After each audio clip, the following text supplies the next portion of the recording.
Well, good morning and welcome to Frankly Speaking here on WYDC TV Big Fox. I'm your host, Frank Acom. We are broadcasting live, as always, and proudly from the Hesselson studio here on Marcus Street in Corning. We have a lot to get to this morning. If you are looking for the Met Gala coverage, you have come to the wrong place, and I apologize. Probably won't. Well, we'll talk a little bit about the protests before the Met Gala, but not the fashion statements. A little bit later on in the program, we're going to be talking with Caleb Slater. You may recall we had Caleb on probably about a year ago or so. He's running for New York State Senate in the 48th District. He's got a special event coming up now. 48th District is a little out of our area, but I think you're going to enjoy having him on the program when you find out the event he has coming up right around the corner. So that's a little bit later on in the program during the Steuben Senior Services Fund section of our program. And I am running a little late. There's so much coverage, so I didn't even check. I know we have we have 3 virtual waves already. Sorry for the delay, everybody. Thank you for kicking off your morning with Frankly Speaking, and good morning to everyone that said good morning. First of all, a comment from yesterday that I missed right towards the end of the program. The Trump pick for vice president is kind of feeling like the Kentucky Derby. It's probably going to be a long shot that gets the pick. It could very well be. Now, Liz Peek at Fox News, and yeah, we're not going to jump right into the protest. Liz Peek, just to piggyback off of what that viewer said, put together 5 key criteria the president must consider when he's thinking about his vice presidential pick. Now, the former president gets it. And she admits as much, that it's not an issue. He said a major criteria in choosing a running mate will be that the individual can serve as president. And that's something that has been it's been brought up a lot with Kamala Harris. But the past weekend saw the Republican National Committee convene in Palm Beach. And many of the potential candidates were there. Tim Scott, Marco Rubio, J.D. Vance, Kristi Noem, Doug Burgum, Elise Stefanik, Byron Daniels, Vivek Ramaswamy.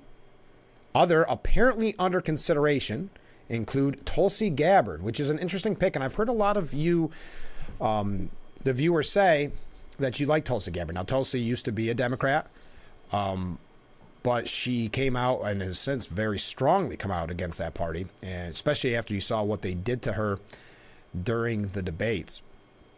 Other names: former Secretary of State Mike Pompeo, Florida Governor Ron DeSantis, Arizona senatorial candidate Kari Lake, and some are even suggesting on the short list former South Carolina Governor Nikki Haley. Now, the buzz in Palm Beach seems to be focused on Tim Scott and Doug Burgum. Are they the finalists? No one knows, as says Liz Peek, but here is what she would put together as 5 attributes you would need if you are going to be Trump's vice presidential running mate. 1, credible presidential candidate, meaning that they would, heaven forbid, if need be able to step in as president. 2, loyalty to Donald Trump. 3, well vetted, not likely to surprise. That is a very important one, because if you look at someone like Kristi Noem, who really didn't even need to be vetted. She kind of vetted herself. She did the opposition research on herself by releasing that autobiography. Well, I don't know, is it an autobiography or is it considered a... I don't know exactly what it's a memoir. I'm not sure. But yes, well vetted across the board. That's got to be very, very important because we know they are going to attack whoever he picks. And it would be interesting, and I'm not suggesting this is the right move, but wouldn't it be interesting to see what the media would say if he did pick Nikki Haley? What I mean by that is, remember, they were praising her, and she's the best hope against Trump, and boy, she's a really good candidate, because they wanted anybody but Trump, right? So, and I've made this prediction on the program in the past if she would have got the nomination, but the same goes if she were to get the VP pick, they will try to destroy her. No holds barred. All bets off from what they said before. It will be, she'll be as bad as Trump. She'll be, you can see the writing on the wall, and that's for each of these candidates. So I would say, if you wanted to be in the hunt, if you wanted to be as VP, you've got to consider they are going to not only try to destroy you, they're going to try to destroy your family, unfortunately. And consider the lawfare aspect to it, which we're going to get into a little bit later on. Consider that avenue too, because they found a system they think could work. Continuing. Number 4, helps with an important demographic, state, and or fundraising. And finally, number 5, aligns with Trump on abortion. Now, according to Liz Peek, we can rule out Kristi Noem. She not only shot a 14-month-old puppy, she shot herself in the foot. How the South Dakota governor could not have predicted that is unimaginable. Yeah, I think that does show a problem with her judgment, especially if it's going to be VP or as number one criteria, credible presidential candidate. She had been told in the past, this is not a story that's going to resonate, and yet she felt the need to put it in her autobiography. Now, Liz Peek suggests that Tulsi Gabbard is out. The one-time Democrat who endorsed Bernie Sanders in 2016 and Joe Biden in 2020 is mostly celebrating for having switched sides. That's not compelling enough, according to Liz Peek. Also unlikely is Vivek Ramaswamy. He's too young, unpredictable, and he kind of behaved like an insufferable jerk in the debates. This is Liz Peek's opinion. This is not me saying it. The abortion issue sidelines some otherwise strong candidates like DeSantis. Doug Burgum argues that abortion should be left up to the states, which is Trump's position. Burgum, a wealthy businessman who could help fund the campaign, has little name recognition, but is otherwise a solid choice. Choosing a female running mate could bolster Trump's standing with women, currently his weakest demographic. But many women in the contest are strong anti-abortion campaigners, which will not help win over female voters in swing states. Arizona's Kari Lake, for instance, has complicated her credentials by flip-flopping on abortion. Arkansas Governor Sarah Huckabee Sanders, who is popular with Republicans and right-leaning independents and who is well vetted thanks to her stint as White House spokesperson under Trump, is also staunchly pro-life. Now, I don't know if I agree. Well, what do you think? I'm going to pose it with you. Is that one of the most important criteria that they have the same position on abortion? Many would say so. Many in the media would say so. But we'll continue. Ditto on Representative Elise Stefanik, the firebrand congresswoman from New York who came to prominence going after university presidents for allowing anti-Semitism. Yeah, she was actually really almost ahead of the curve on that. She is not well known and has been awarded an A+ rating by the nonprofit Susan B. Anthony Pro-Life America Group. The VP pick could also bolster Trump's standing with minorities. Senator Tim Scott, Marco Rubio could help with black and Hispanic voters, respectively. Both are also relatively well known. Scott, in particular, is popular. But Scott did not gain traction in the GOP primary race. He is viewed as some as having a wonderful life story, but otherwise narrow credentials. And Marco Rubio, on the other hand, has credibility on foreign policy and could bolster Trump's fast-growing appeal to Hispanics. I don't know. What do you think about Liz Peek's criteria there? Just piggybacking off of what was said by that viewer, it could be someone completely out of left field, someone we were not even considering on the radar, kind of like a Doug Burgum. I was surprised that he was on the list. I was kind of surprised Marco Rubio was too, though Marco Rubio has a name. So it could be someone that we had no idea whatsoever about. So that was one way to start out the program. Another couple quick things before we go to our first break, and then we get into the real nitty-gritty this morning. This is kind of interesting for all you music fans out there. Civil rights leader Daisy Bates and singer Johnny Cash are going to replace the Arkansas statues in the Capitol. Instead of two little-known figures from the 18th and 19th centuries, the state will soon be represented by the man in black, Johnny Cash, and a woman who was instrumental in the fight over school desegregation. Officials plan to install statues of civil rights leader Daisy Bates this week and musician Johnny Cash later this year. Interesting. Yeah. Just something to pass along. Also, I know this is something you've all been thinking about, and am I going through a lot of issues fast? I sure am. Bernie Sanders. Bernie Sanders has announced his Senate re-election bid at the age of 82 years old. Senator Bernie Sanders, who is 82 years old, the second oldest member of the Senate, announced just yesterday that he will pursue a fourth term in the state of Vermont. Then you got this, quote, "This is the most important national election in our lifetimes." Has there ever been an election where you haven't heard that? Out of curiosity, I can't think of one. So it gets kind of cliche, but anyway, I'll continue. We must fight to make sure that we remain a democracy, not an authoritarian society. The stakes are enormous. This is an election we must not lose. Let me thank the people of Vermont from the bottom of my heart for giving me the opportunity to serve them in the United States Senate. It has been the honor of my life. Today, I'm announcing my intention to seek another term. So that means he's 82, so if he wins, he gets 6 more years in the Senate. 88 years old. The self-described Democrat socialist is rated as the most liberal member of the Senate, according to Government Track. A 2-time presidential candidate, Sanders chairs the Senate Committee on Health, Education, Labor, and Pensions, and has championed lefty wish list items such as free college and a 4-day work week. Remember that one? So there you are. Bernie Sanders announcing his re-election at the age of 82. Re-election campaign. Let's take our first break. We are going to jump into the protests. The whole show is not dedicated to protests this morning, but there are a couple of updates I think we need to look at. Israel going into Rafah, very important as well. And then we also have a few things here about the presidential election and Trump's court cases. Maybe a couple of things about New York. Did you see what Governor Hochul said? She's getting a lot of pushback because she said black kids in the Bronx don't know what the word computer means. We may talk about that as well. So stay with us. We're just getting started, and look how much we've covered already. So don't go anywhere. We'll be right back with Frankly Speaking.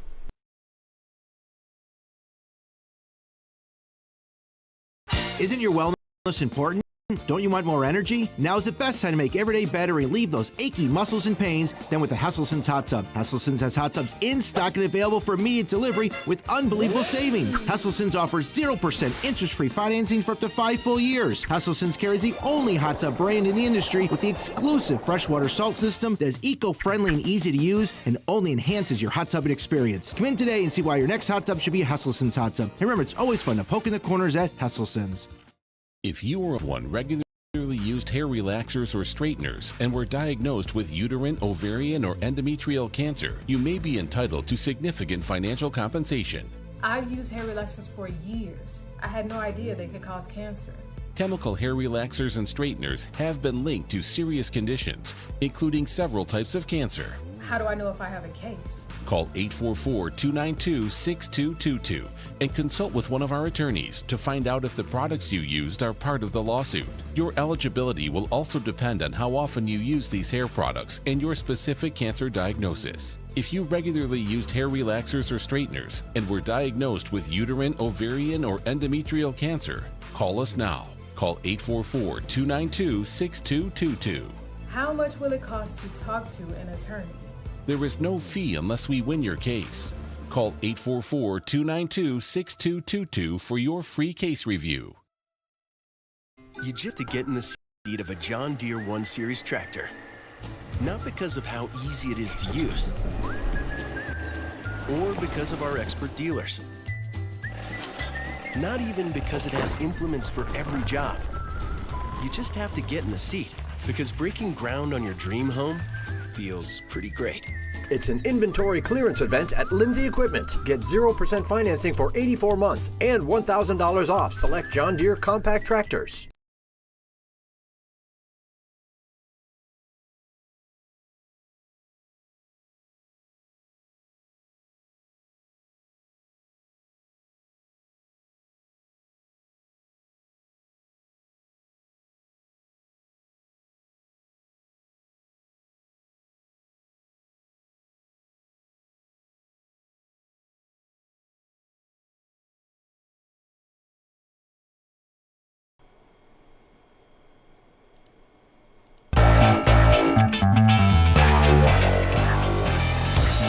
And we are back. There's our beautiful view overlooking Marcus Street here in Corning. I'm your host, Frank Acom, broadcasting live from the Hesselson's studio here on Marcus Street in Corning. A couple of comments from viewers.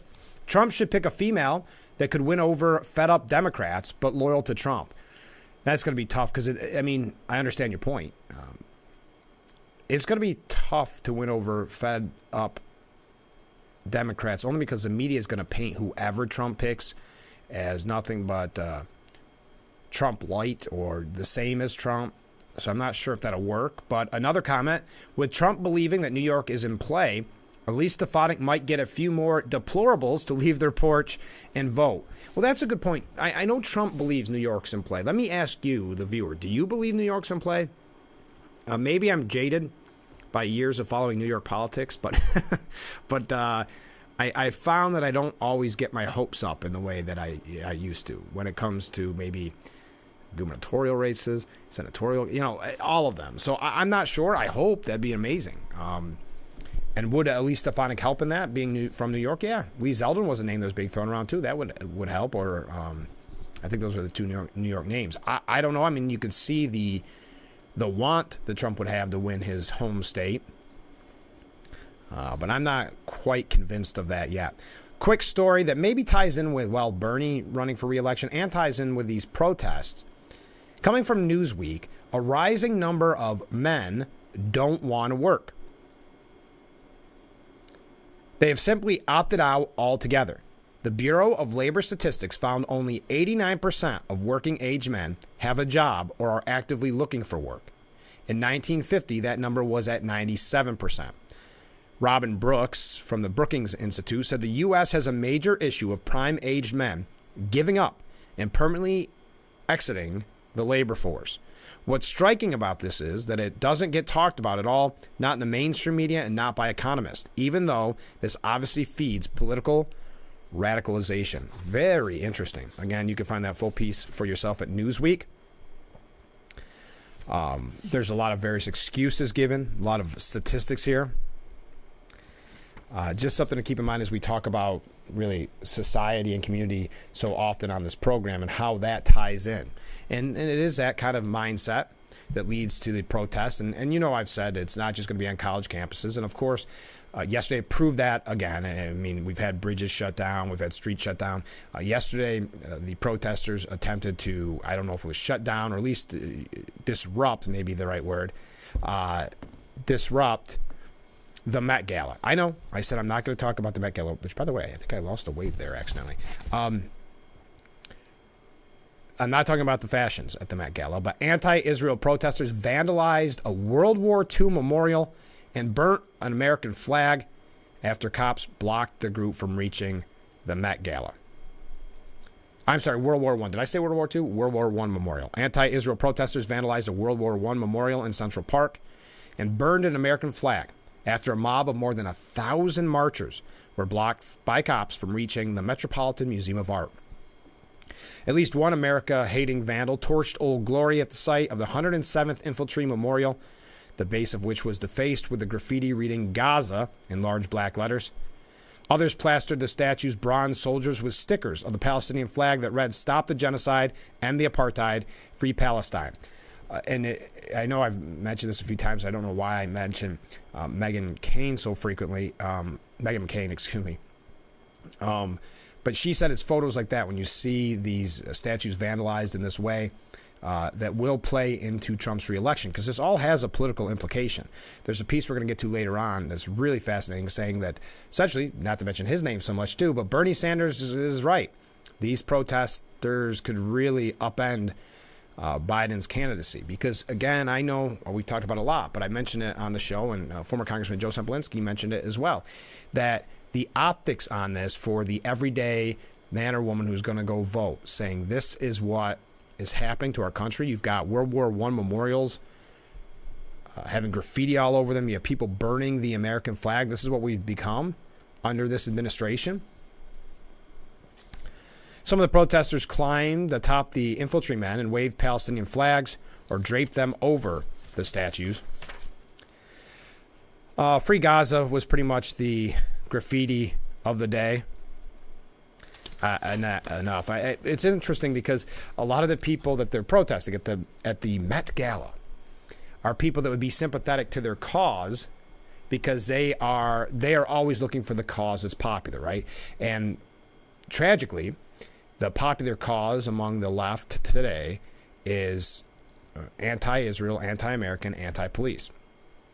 And so you have people like, and I don't even know if this guy's popular anymore, but he was a rapper, Macklemore.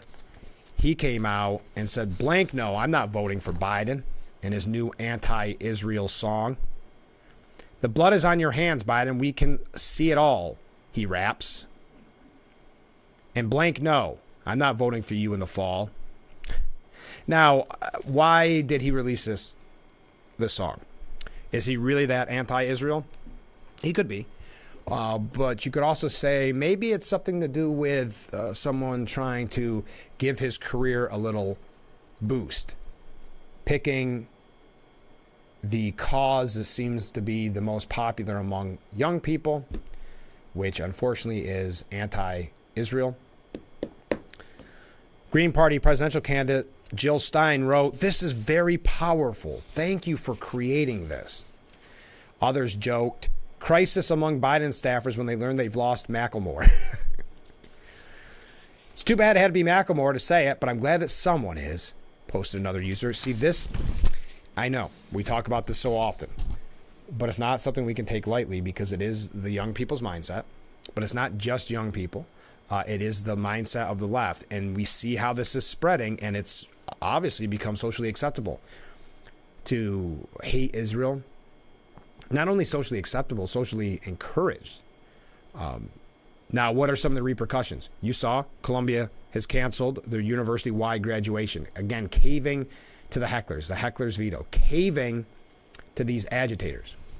So the people that maybe never protested a day in their life went to Columbia to get that great education, their families coming in from out of town, and they, again, have to suffer because of the spoiled protesters that think of nobody but themselves and the likes they're going to get on social media. We have decided to make the centerpiece of our commencement activities, our class days and school level ceremonies, where students are honored individually alongside their peers rather than the university-wide ceremony that is scheduled for May 15th.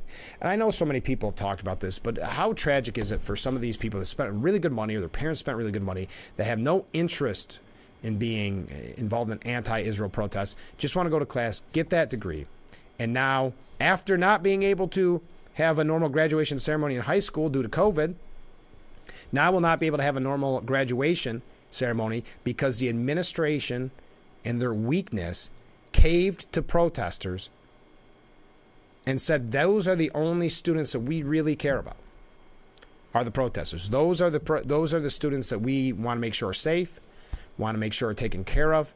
It's not the Jewish students on campus. It's not the person who's neutral or staying out of it, or it's not the just a pro-Israel perhaps individual. It's not that. They do not matter. Or just a person that wants to graduate. They do not matter. The only thing that matters is the protesters. As a matter of fact, who was it? Oh, wait, UCLA, who has been very weak on this too. Do you realize that they got strong yesterday? But they got strong because there was pro-Israel reaction to the anti-Israel encampment, and now they are calling it an attack, and the administration vows to investigate every individual involved in the pro-Israel movement. So they finally get a backbone. They are finally strong when it comes to, again, going after perhaps Jewish students who could not put up with this any longer, who had had enough. UCLA Chancellor Gene Block announced an investigation into the group of instigators who violently attacked an anti-Israel encampment on the school's campus last week. Rick Brazil, inaugurated Associate Vice Chancellor and Chief Safety Officer, has been chosen to lead the investigation, quote, to identify the perpetrators of the violence and hold them to account. This was a truly despicable act, and in my message to campus the following day, I committed to finding those responsible and bringing them to justice. Would it be nice if you found the ones that are destroying, that are saying these anti-Semitic things, that are intimidating Jewish students on campus? Wouldn't it be nice if they had that kind of forceful attitude towards them whatsoever? Even a little bit of that. But it always seems like when they can spin this and go after the Jewish students or the at least pro-Israel students, that's when all of a sudden they become very, very strong.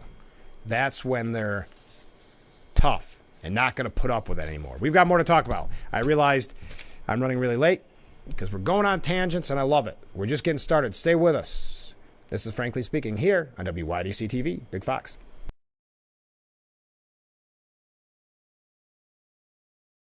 Attention, this is an important message for firefighters, members of the military, and airport workers. For decades, first responders and firefighters at military bases and airports used a chemical-based foam to fight fires. Studies have shown that chemicals used to make aqueous film-forming foam, or AFFF, are highly toxic to humans and have been associated with several types of cancer. If you or someone you know was diagnosed with any of those cancers, call now for a free case review.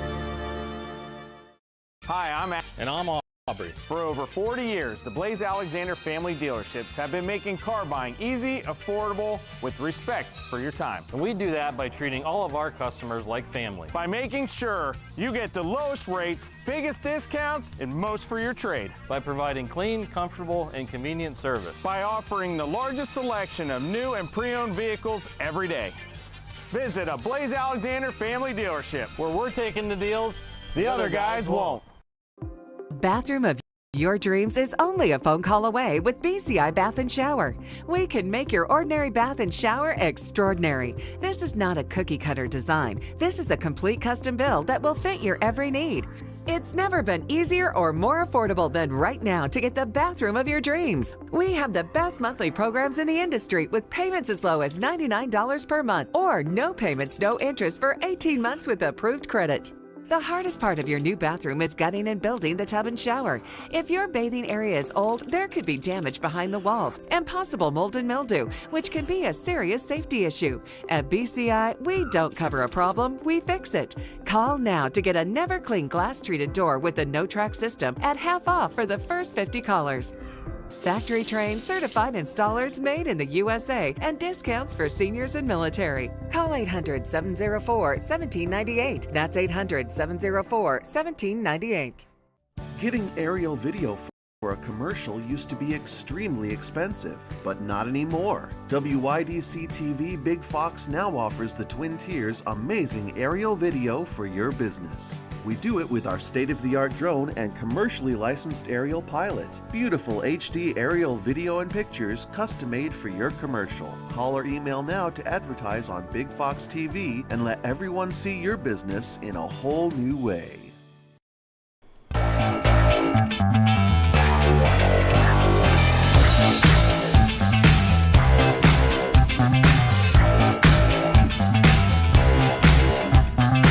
Welcome back to Frankly Speaking here on WYDC TV Big Fox. I'm your host, Frank Acom.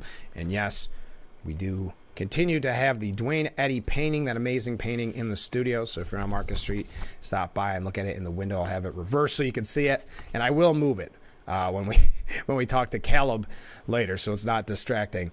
But the late, great Dwayne Eddy, and I know there's been some really amazing articles lately, and I know a lot of people that have decided to start doing a little research on him, and that's great. Okay. So yes, Columbia did cancel university-wide graduation. I don't think there's anything more to be said there. It's cowardice. It's spineless from this administration, who's been nothing but cowardice and spineless from the beginning.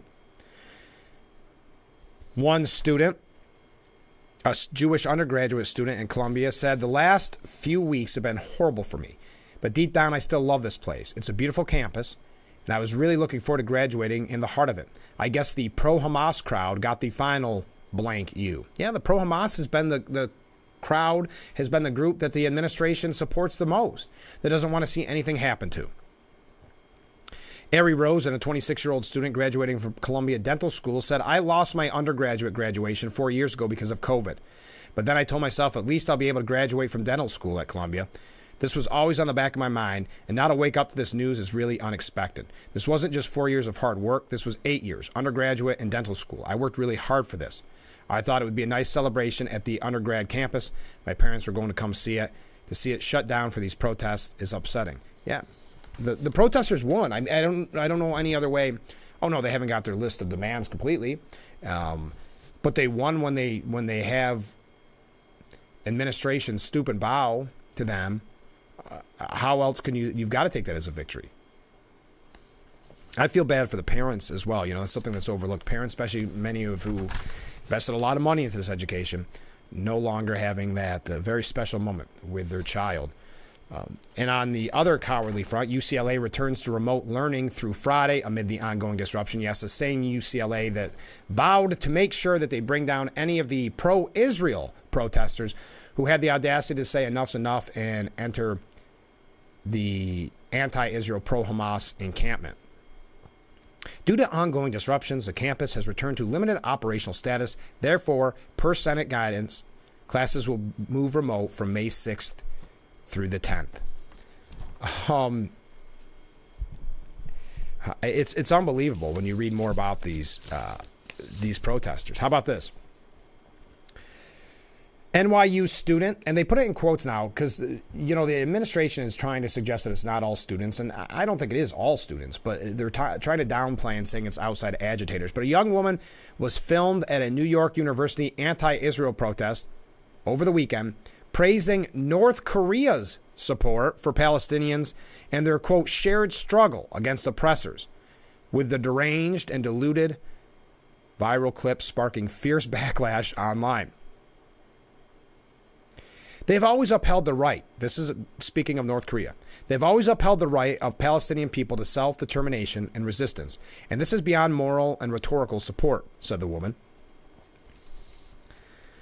Who the original poster identified as a student. The DPRK, Democratic People's Republic of Korea, has actively armed and trained Palestinian resistance for decades, she continued. So while the U.S. is here training the Israel occupation forces with police, North Korea is training Palestinian resistance forces. Elsewhere, the woman who covered her face with a mask, surprise, surprise, declared that North Korea has actually never recognized the state of Israel, prompting a lone cheer from someone watching on. So I guess you're just ignoring Kim Jong-un, right? The latest dictator. Between Koreans and Palestinians, like, of course, there's this shared history of violence and repression. But more than that, with a common oppressor, we have a shared struggle and we have a shared history of resistance. And that is like what mostly connects Koreans and Palestinians in the Palestinian struggle. So the anti-Israel protester. This is proof our current movement for Palestine cannot stop at a ceasefire. Like, she says like a lot. You would think some of these college-educated... Anyway, Korea shows us that a ceasefire is not enough. The U.S. is still at war against North Korea, and so we see that in both of these situations, we have to go above ceasefire for the liberation of the people. GOP Queens Councilwoman Vicky Palladino said, North Korea is better than the United States because they train Palestinian terrorists. Any educational institution that produces this kind of deranged thinking should be completely dismantled. These are not the good guys. This is what's being taught. I mean, that's why it's so anti-Israel, so anti-American, because that is what the students have been taught. And this is the quote-unquote popular cause now. They believe that they are the intellectuals. They are the elites. Tina Forte, she's a Republican campaigning against AOC, so that's an uphill battle. She tweeted, wow, real shocker here to see the pro-Hamas crowd applauding North Korea. Perhaps they should move to North Korea to experience firsthand how wonderful it is. Enjoy North Korea. Piers Morgan saying bluntly, so dumb, so deluded. Veteran UK journalist, yeah, there's so many countries just have to be laughing at us right now. Don't you think North Korea, Kim Jong-un loves hearing about this?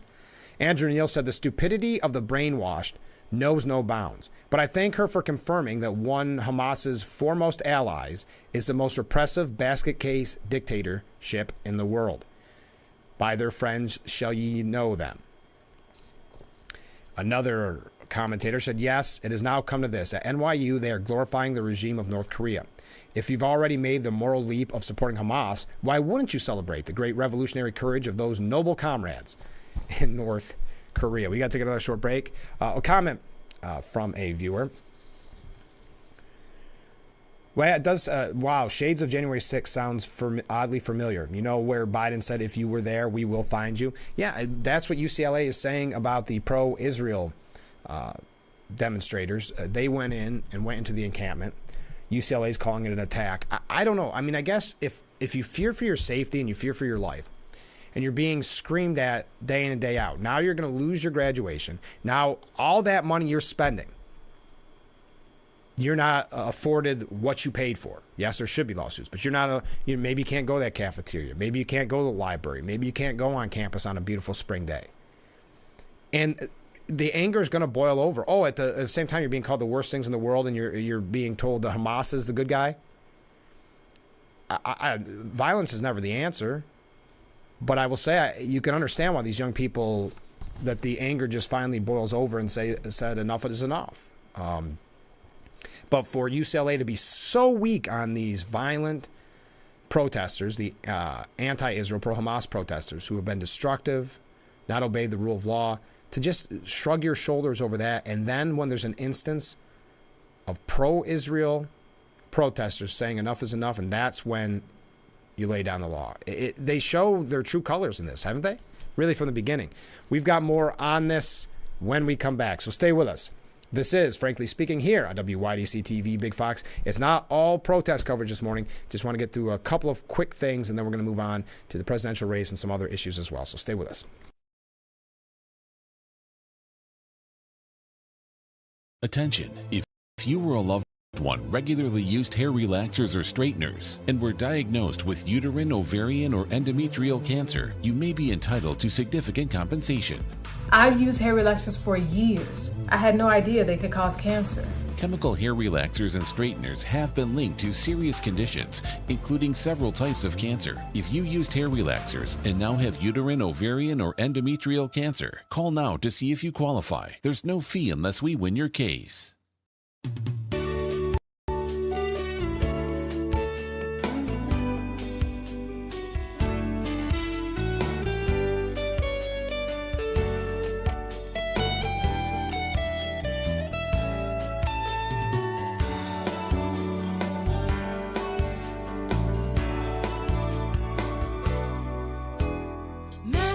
Gardens and landscaping will help you grow a green thumb. Attention care beneficiaries. This is an important message for people on Medicare. Today we are talking about Medicare Advantage plans. If you're new to Medicare, moving or losing coverage, and don't have a Medicare Advantage Part C plan, call now because there may be a Medicare Part C plan with additional benefits available in your zip code. You can call now to find out if you're eligible to enroll in a Medicare Advantage plan with additional benefits. Just call 800-351-6177 and a licensed insurance agent can look up your eligibility and plan options and see if you're eligible to enroll in a Medicare Part C plan that could save money or include additional benefits. Don't wait. You are not automatically enrolled in a Part C plan with additional benefits. If you're new to Medicare, moving or losing coverage, call for your free, no-obligation Medicare benefits review. You won't know what plan options are available to you unless you call, so call now. The call is free. Call 800-351-6177. 800-351-6177. Every Saturday, your game is on Fox. Because here, we got the guy that swings harder, the guy that runs faster, hits further, deals nasty. Saturdays on Fox, we got the swag, the scoops, the smiles, the steals. We got the pop, the rips, the threads, the wheels. We got the slides, the kicks, the shovels, the feeds, and picks for the highlight reel. Because Saturdays on Fox, we got you. No big deal.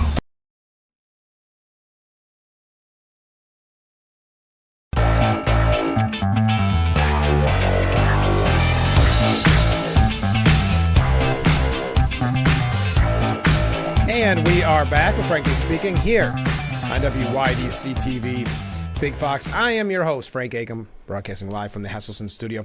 Did you see about this was out of Arizona State. A senior at Arizona State was arrested and suspended after trespassing during an anti-Israel protest.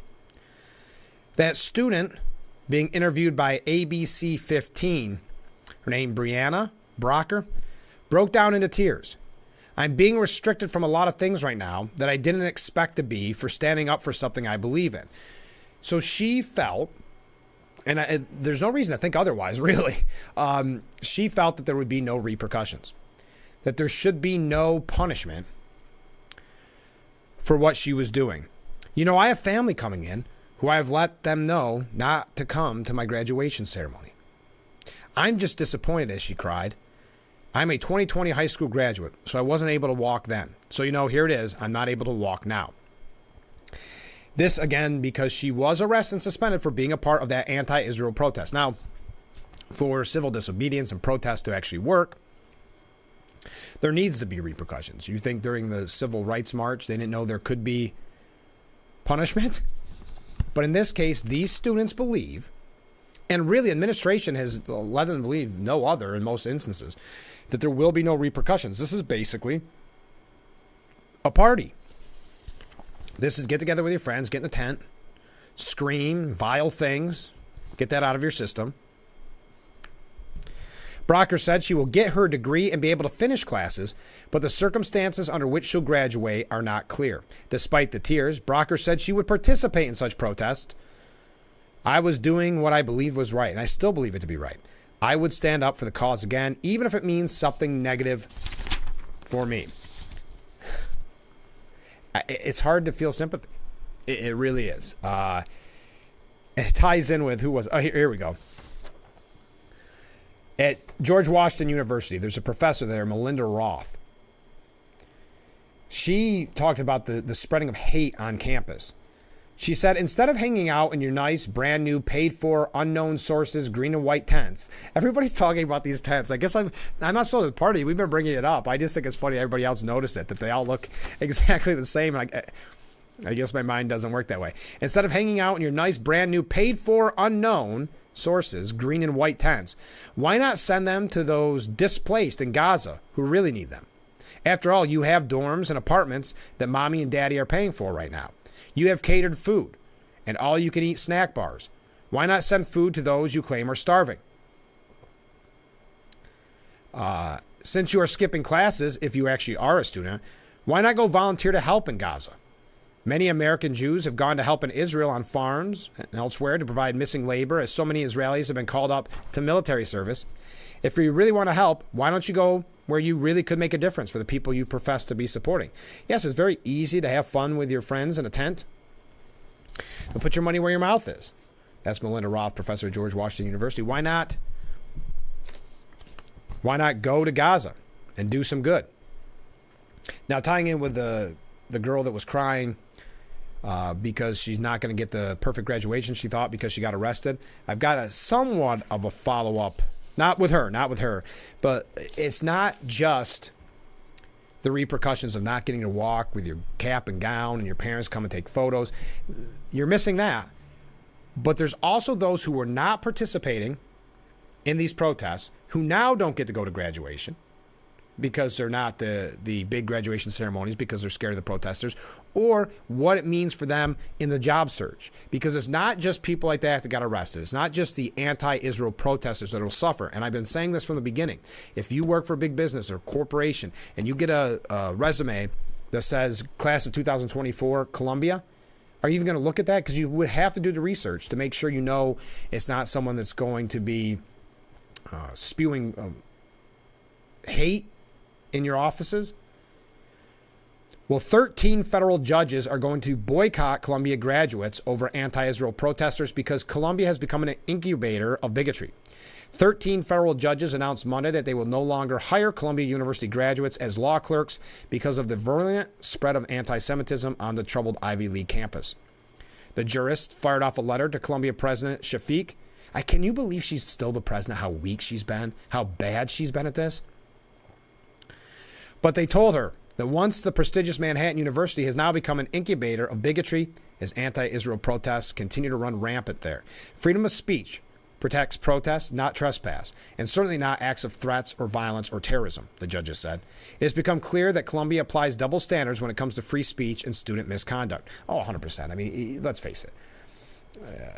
A conservative would not have those same free speech rights. If these were pro-life protests, of course, they wouldn't be violent. They wouldn't be those. But let's just switch out. If they were pro-life, do you think the administration would handle it the same way if there's a pro-life encampment? Even though the pro-life encampment would be peaceful? Recent events demonstrate the ideological... this got cut off. It has destroyed Columbia's ability to train future leaders of a pluralistic society and intellectually diverse country.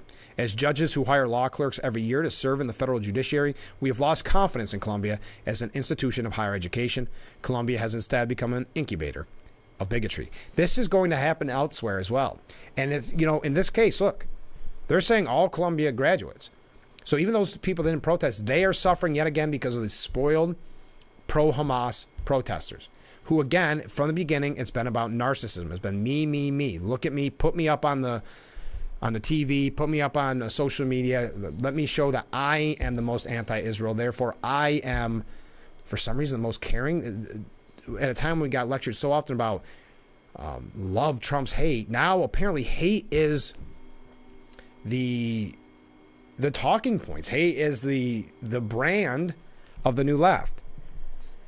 So now students are suffering, and rightfully so with some of them. You feel bad for the students that went to Columbia and are suffering twofold with graduation, threefold with remote learning and all they're paying for. So 13 federal judges say they're not going to even look at Columbia graduates over Columbia's being an incubator of bigotry. We got to take a short break. Stay with us. We'll be right back with Frankly Speaking here on WYDC TV, Big Fox.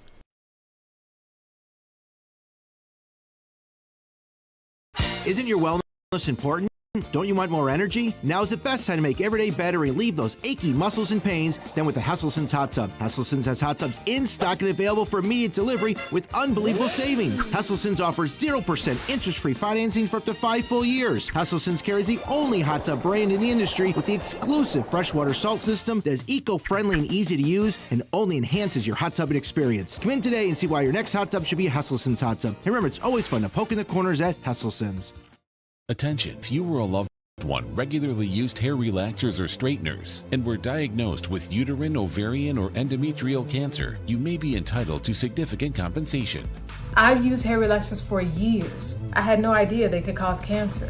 Chemical hair relaxers and straighteners have been linked to serious conditions, including several types of cancer. If you used hair relaxers and now have uterine, ovarian, or endometrial cancer, call now to see if you qualify. There's no fee unless we win your case.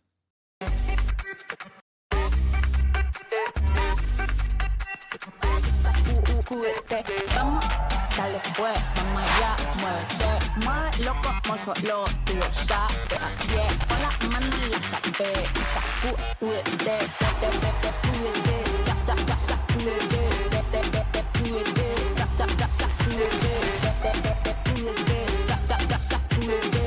sacúdete, mira, sacúdete. And we are back with Frankly Speaking, broadcasting live from the Hesselson studio. The House Education Panel is going to grill Northwestern and Rutgers University at a, at a panel on May 23rd. There it is, May 23rd. Over the last several days, the president of Northwestern and Rutgers have made shocking concessions to the unlawful anti-Semitic encampments on their campuses, said committee chairwoman Virginia Fox. They have surrendered to anti-Semitic radicals in despicable displays of cowardice. Yale and Michigan are by no means off the hook. Presidents Solovey and Ono will be required to appear before the committee for transcribed interviews at a later date or risk deposition and subpoena. Let me tell you, when they have these hearings, boy, you learn a lot. Look at Shafiq. I still think that's the reason why she cracked down, Columbia's president. I still believe that's why she cracked down on protesters originally, because she had such a disastrous hearing, and with Elise Stefanik, who does a great job at those hearings, really laying in to her. I know Biden's going to call for a fight against anti-Semitism. And listen to this, how CNN puts it. He's going to call for a fight against anti-Semitism at a precarious moment in Israel's war in Gaza and amid protests on campus. Oh, that's why he's doing it? Biden is expected to speak to the horrors of October 7th, as well as the subsequent alarming rise in anti-Semitism. Now, when is this coming up? Today, I guess. President Biden on Tuesday aims to issue a clarion call to fight a swiftly rising tide of anti-Semitism amid a precarious moment in Israel's war against Hamas and as protests have swept American college campuses, laying bare Biden's trouble with some young voters. And this boils down to, and we are pretty much wrapping up on this now, but Daniel McCarthy says, Bernie Sanders' warning couldn't be starker. This may be Biden's Vietnam. We're going to tell you a little bit more about what he said, because I take a break now so we have a little bit more time to talk before the end of the hour. Just hour number one. We still have a whole nother full hour left together, so please stay with us, and we'll be right back after this short break.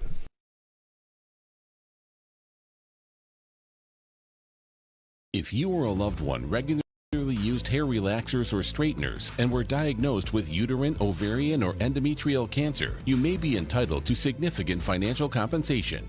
I've used hair relaxers for years. I had no idea they could cause cancer. Chemical hair relaxers and straighteners have been linked to serious conditions, including several types of cancer. How do I know if I have a case? Call 844-292-6222 and consult with one of our attorneys to find out if the products you used are part of the lawsuit. Your eligibility will also depend on how often you use these hair products and your specific cancer diagnosis. If you regularly used hair relaxers or straighteners and were diagnosed with uterine, ovarian, or endometrial cancer, call us now. Call 844-292-6222. How much will it cost to talk to an attorney? There is no fee unless we win your case. Call 844-292-6222 for your free case review. I'm Mary Unkert. I've lived here for 70 years, but I do fine right here in my house, and I want to be here as long as I can be.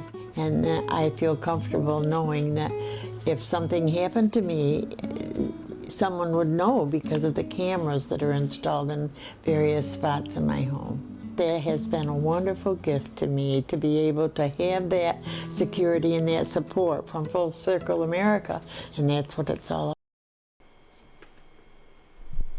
And we are back with Frankly Speaking here on WYDC TV. Big Fox. I'm your host, Frank Ake. I'm just looking at this piece. So Daniel McCarthy said, Bernie Sanders' warning couldn't be starker. This may be Biden's Vietnam. The campus protests that have raged for weeks feel like 1968 in miniature. Lyndon Johnson dropped his re-election bid that year when another senator, critical of the incumbent's foreign policy, Vietnam in that case, Israel and Palestine today, proved that a substantial number of Democrats were prepared to abandon the president. Eugene McCarthy played the role of Bernie Sanders back then. McCarthy didn't have a prayer of beating Johnson in the primaries, much as Sanders wasn't up to the task of defeating Biden. But McCarthy, like Sanders, knew how passionate young progressive Democrats are opposed to the president. Biden's coalition is fracturing, and any other option on the ballot threatens to soak up the protest vote, meaning RFK Jr., or in this case, he makes the argument, Cornel West. Democrats have painful memories not only of 1968, when chaos within their party and on the streets and campuses led to Richard Nixon's victory, but also of 2000, when Ralph Nader's presence on the Green ticket sapped support for Al Gore in an election that came down to a handful of ballots in Florida. Biden can ill afford any cracks in his coalition.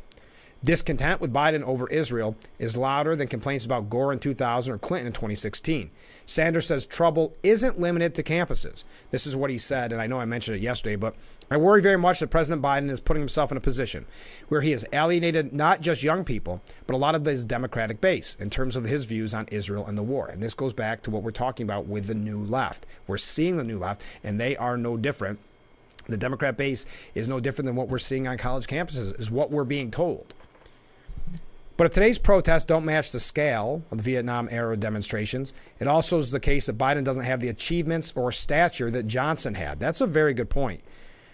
But then without going through all the whole history here, the Vietnam era never really ended for the Democrats. The party only has papered over its contradictions ever since 1968. Today's campus protests have ripped off the wrapper, and they're now forcing on Biden a choice he can't or won't make. And that's a point that I've been making on the show, this kind of nostalgia for the 60s protests. And that's why I think the media calls them pro-Palestinian and covers them so frequently. It's why there's almost a reverence put onto them, even though they're spewing hate, anti-Semitism, anti-American values, you can't really say values, anti-American, anti-police. And this all ties in with college campuses in general. There is a really interesting piece, and we're not going to have the time to get to all of this, but the House GOP, according to Miranda Devine, wants answers from the FBI over diversity obsession. We've seen this on college campuses, the DEI. They're wondering why the FBI's got a hyper fixation on hitting DEI targets, which they say is putting American lives and liberty at risk. this is a topic we've talked about before when they always say, well, especially with the kids, wait till they get in the real world. These protesters will never make it in the real world. Unfortunately, the real world has been adapting to them, specifically when it came to government, jobs, and then it, of course, trickled into businesses and corporations with this PC culture. Now, MIT has become the first elite university to ban, for lack of a better term, diversity statements. The decision marks an inflection point in the battle over diversity, equity, and inclusion in higher education. Since at least the late 2010s, diversity statements have been used to hire faculty, sometimes carrying serious weight in the selection process. As one dean at Emory University put it while describing her approach to hiring, diversity statement, then dossier. So that was the most important step. You had to sign almost what some have called a political litmus test. You had to sign, yes, we're all on board with your far left agenda, which is what we're seeing and why we're seeing what we are on college campuses today. So that all ties in. Okay, enough about college campus protests. We have 1 hour left together. As I mentioned, Caleb Slater will be our guest. He's candidate for New York State Senate in the 48th District. He's got a special event coming up. We're going to talk with him. We're going to see how his campaign's going. We haven't talked to him in about a year, so we'll see how everything's changed, what's going on in his race. That'll be during the Steuben Senior Services Fund interview in the next hour. We also have quite a few things here about Biden and Trump. We're also probably maybe have an issue here about New York State when we come back. Now, the Hamas changed ceasefire deal. That was weird, right? Oh, yeah, we agreed to the ceasefire deal when they saw that Israel was going to go into Rafah. There was no peace deal. There's no ceasefire deal. It was all a ruse. And the media bought into a hook, line, and sinker, just like the media buys in hook, line, and sinker on the propaganda that Hamas sends about the dead. It is. But anyway, Jonathan Sweet and Mark Tooth said, Israel is finally moving to end its war against Hamas by entering Rafah. Count on it to succeed, he says. We may get to that. We're probably going to change up the topic here. But if you'd like to talk about that, that is a big issue, but it is breaking news in a way, so we don't have all of the up-to-date information. And I will try to pass on it if we see any of that. But we're probably going to kick off the next hour, the top of the hour, with talks about the presidential race and specifically about Biden and specifically, obviously, about Trump. Nothing really. We haven't had any RFK Jr. updates in a while, other than that mention. He got kind of a quick mention in that last piece that we brought to you. If you have any questions for Mr. Slater, Caleb Slater, please get those last-minute questions in. We've had a lot of great comments back and forth already. Let me know. We are getting away from the college protests. So, we started the program. If you're just joining us, we started the program with talks about the VP. So if you'd like to make a pick, a suggestion of who Trump might finally opt for, you see the number on the bottom of your screen. I'd love to hear from you. We've been having a lot of fun talking about that topic and trying to pick our brains of who it could be. And the theory was this morning from a viewer who sent it in yesterday that it could be very much like the Kentucky Derby. It's someone no one expected, the biggest long shot. And you know what? It could very well be. I don't think any of us would have had Pence on the short list last go around in 2016. So who could it be? I don't know. Time will tell. But we've got to take our break, and then hour number 2 will begin in just mere moments. So thank you again for joining us on this Tuesday morning edition of Frankly Speaking. We have covered a lot already, and I've got to say, we are just getting started. So please stay with us through this short break, and we'll be back with hour number 2 of Frankly Speaking, broadcasting live from the Hesselson studio here on Market Street in Corning. Please stay with us.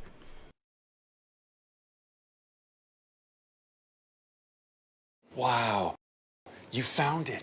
I did. The History of Water Part 6? I've been dying to read this. I know, honey. I always wanted that book. At Culligan, we get that most people don't think about water like we do, and that's okay. You see, when we install one of our high-efficiency water softeners, we're thinking about hard water and limescale buildup, so you can just think about longer-lasting appliances and softer skin and hair. At Culligan, we think about your water, so you don't have to. Call today to schedule your free water test.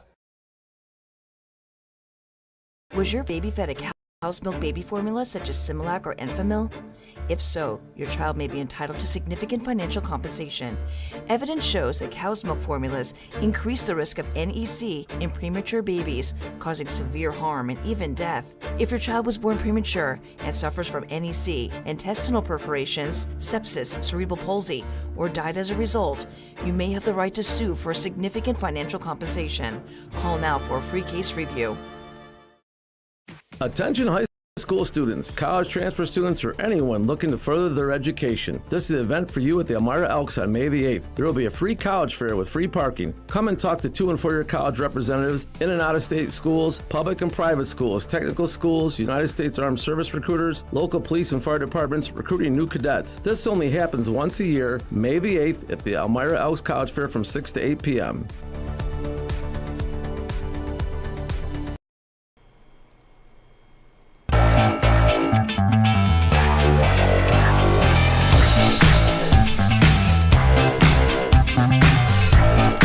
Hour number 2 of Frankly Speaking, broadcasting live from the Hesselson studio here on Market Street in Corning. I am your host, Frank Aiken. We are having great discussions this morning. If you are just joining us, if your alarm just went off a little bit later on during the Steuben Senior Services Fund interview section of our program, we're going to be talking with Caleb Slater. So that's here in just a little bit. Did you see, kind of showing you how out of touch, or I don't know, maybe it's just an arrogance there. Did you see that President Biden on Monday joked about trying to cut former President Trump from the election? What would make him think that's funny when Trump and so many others have accused him of doing just that through lawfare, through other avenues, such as trying to keep him off the ballot? He says there's a lot we could do in terms of cutting, referring to a recent interview given by Trump. I've got one really serious idea of how to cut. Before adding a candidate. Okay. Biden made the joke even though Trump has been accusing him on a nearly daily basis of orchestrating his 4 pending criminal prosecutions, including his ongoing hush money trial in New York. Quote, "This is Democratic Manhattan District Attorney Alvin Bragg doing it for political reasons for Biden. This is a Biden trial. He's a crooked president," said Trump on Monday morning. So I'm not sure the joke was the best way to go about that. Oh, also, I didn't mention this, and I meant to. We started the program off talking about the potential VP pick that Trump could make. And one of the criteria that Liz Peek came up with, she came up with 5 criteria for a potential VP that I don't think she's suggesting Trump has to read it, but this is what she would do. And number one was, has to be ready for president, has to be ready if heaven forbid something happens and they can step in as president day whatever. And that's what been one of the major issues with Harris. People don't believe that she'd make a good president. Did you see the awkward reaction when they asked her about Hamas calling for a ceasefire? Now, mind you, they made up this ceasefire, agreeing to some ceasefire that didn't exist, Hamas. Trying to buy time, I guess, to Rafah. I'm not sure. But they asked her a question, and now some would say it's just very awkward. Maybe she didn't get it, but I think it also shows you a little bit more about what you're dealing with the media. And what I mean is, let me give you a step back. They're saying that she ignored the question from reporters on it. I don't think she did. I think she might have misheard. You've got to remember, Harris, Biden, they're used to getting softball questions. That's why you see Biden get so upset when the question is not even a hard question. It's just a fair question. And you see the anger and the how upset he gets and the people around him get. Same with Harris. They're supposed to be softball questions. They're supposed to be, what's your favorite ice cream flavor? And so when she was asked what her reaction to Hamas claiming it had accepted a ceasefire deal with Israel, Harris interrupted by saying, "Shrimp and grits." So the reporter began, "Madam Vice President, Hamas says it's accepted a ceasefire deal." She says, "Shrimp and grits. Is that what you wanted to know?" The reporter once again asked, "Hamas says it accepted a ceasefire deal. Your reaction?" And she ignored it. Well, again, there was no real ceasefire deal. This was early on. I don't think that's necessarily her trying to avoid the question. I think because she had a takeout container in her hand or he just got done eating or something like that. I think she generally thought the media, who asks questions like that, said, what was for lunch? What was for dinner? And she said shrimp and grits. Right? I mean, that's the kind of questions they normally get. Luckily, she didn't blurt out her favorite ice cream flavor just out of force of habit. Now, Douglas Schoen says that Biden, do you remember after the State of the Union, the big talk was, Biden, the greatest speech he's ever given, maybe. Now, you remember my kind of hierarchy on how that works if it's a Democrat president. If it's an okay speech, they'll say he gave a great speech. If it's the greatest speech he's ever given, I mean, he probably didn't do that good, but they really need him to be better right now. And so they're just going to try to dupe you and convince you that it was a great speech. And then, of course, if it's the greatest speech a president's ever given, he's really down in the polls. But they kept saying, just great speech. Show that energy, show that Biden we needed. And the poll numbers did go up at first. And everybody's talking about the great comeback. Finally, he's back, folks. Finally. Well, Douglas Schoen makes the argument that Biden's quiet comeback may be over. Now, just 2 months after that State of the Union, it increasingly appears that Biden's quiet comeback is running out of steam. Through mid-April, Biden's surge persisted, creating the illusion that Biden had finally found his stride and would ride the momentum into his election. However, polls released this week paint a bleak picture, and this is the polls that we had mentioned. A new national poll from CNN shows Donald Trump leading President Biden by 6 points in a head-to-head horse race, 49-43. Worse, just one-third of voters approve of Biden's handling of the economy, which is a tried and true metric for how Americans will likely vote. Put another way, if consumer sentiment is any indication of Biden's electoral fate, Democrats have reason to worry. In fact, 65% of registered voters say the economy is extremely important to them. And in analyzing how the group of economic-centric voters plan to cast their ballots, Biden is projected to lose by over 30 points, 62 to 30%. We talked about the Trump nostalgia factor, too, because you had a time for those 4 years where the economy was booming. You had peace and prosperity throughout the world. In the same vein, state-level polling from Fox News shows Trump is back in the driver's seat with his New York City trial doing little to dent his numbers. If anything, some would argue that they may be helping. Moreover, while pluralities of voters in each state agree that Trump's hush money trial is appropriate or fair, most voters, especially Republicans, say a guilty verdict would have no impact on their willingness to vote for Trump. While these are just two polls, it's clear that Trump is back in the lead, even if he's been found in contempt and threatened with jail time. And we're going to talk about that in a little bit, hopefully, if we get an opportunity. In truth, these polls reveal a trend that should alarm the Biden campaign, which surely has felt the momentum turning in their favor after the State of the Union.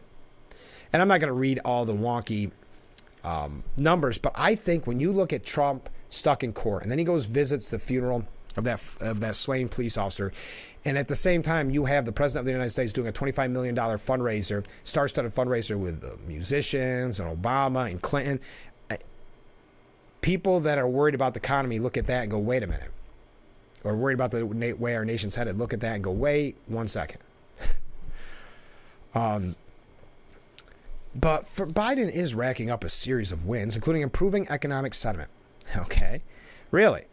For the GOP, Republican infighting was and still is on full display, and they go through that. Yet, despite all this momentum, Biden's surge appears to have stalled. Biden's biggest obstacle to re-election is the overall perception that he is bad for the economy and people's personal financial situation.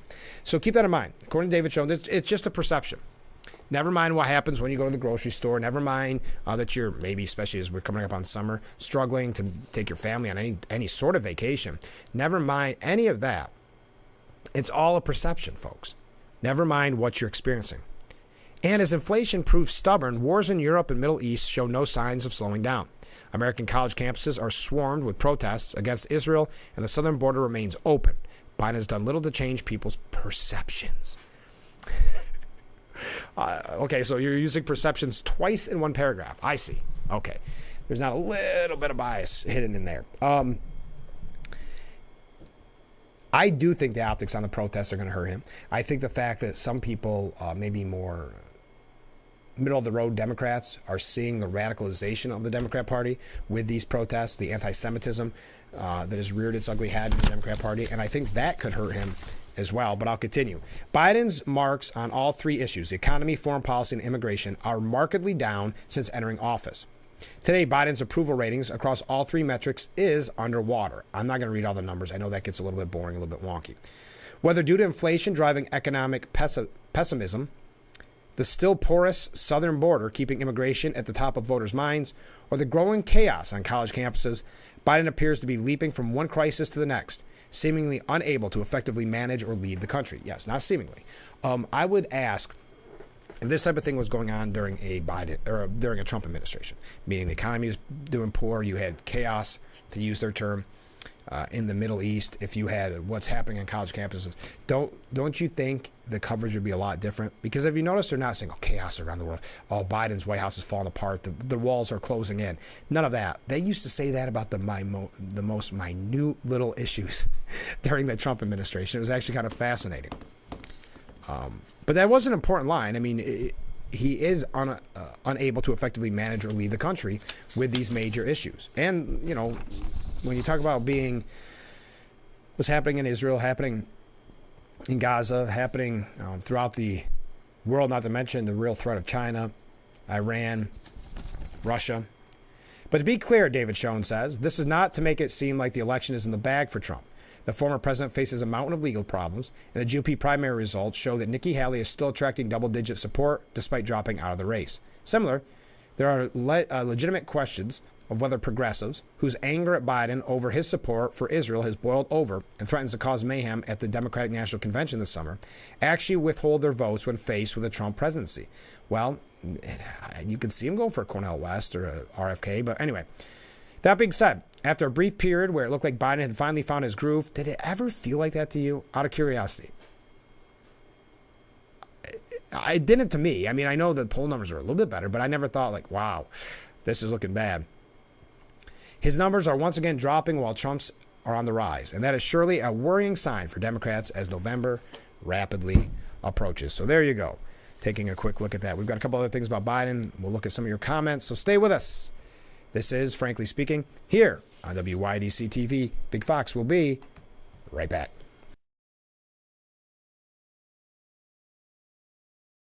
Attention. This is an important message for firefighters, members of the military, and airport workers. For decades, first responders and firefighters at military bases and airports used a chemical-based foam to fight fires. Studies have shown that chemicals used to make aqueous film-forming foam, or AFFF, are highly toxic to humans and have been associated with several types of cancer. If you or someone you know was diagnosed with any of those cancers, call now for a free case review. Vehicles are in-house and on display with more on the way. If you're in the market for a new vehicle, visit Elm Chevrolet. Search Elm Chevrolet's entire new vehicle inventory at elmchevrolet.com. Together, let's drive.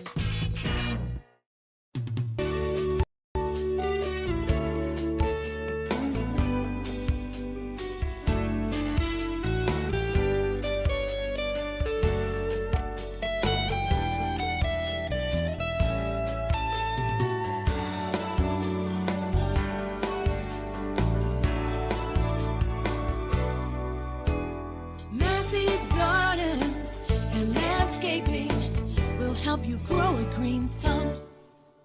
Race car drivers change lanes very fast, but with no outside mirrors. How come they don't crash? Introducing Angel View, the new wide-angle mirror that reduces blind spots. Angel View simply snaps over your car's rear view mirror, giving you a 160-degree view behind you.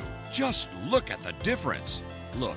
Ordinary rear view mirrors are small and flat, but Angel View has a huge mirror with curved glass. This convex shape allows you to see both blind spots with one glance. And with our Pro Edition special coating, it's anti-glare at night. Get your Angel View now for just $19.99. But wait, Angel View may be discontinued. Due to rising costs, Angel View is stopping manufacturing effective immediately. Once the current inventory is gone, it's gone forever. Order now.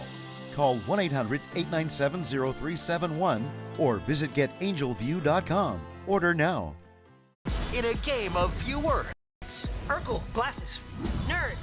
It pays to know your nerds. If you guys didn't get nerd with me sitting up here on this show, 25 words or less. Weeknights at 5.